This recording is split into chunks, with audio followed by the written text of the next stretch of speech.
Caretaker കണ്ടു, ചിരിച്ച് മണ്ണപ്പി തന്നെ പറയാം. കാരണം അത്രക്ക് കോമഡിയാണ്. My boss, Maya Mohini, mister മരുമകൻ പോലത്തെ സിനിമകൾക്ക് ഇഷ്ടപ്പെടുന്നവർക്ക് ധൈര്യമായിട്ടും ഒരു സ്ലാപ്റ്റിക് സ്റ്റിക് കോമഡി എന്ന രീതിയിൽ കാണാൻ പറ്റുന്ന സിനിമയാണ്.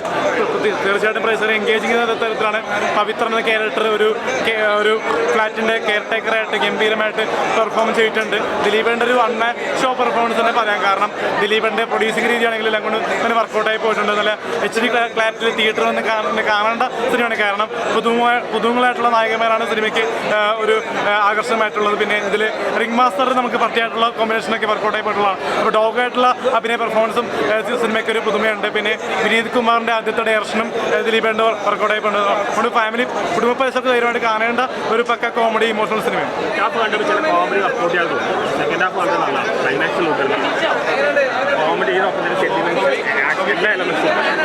ജനപ്രിയനായ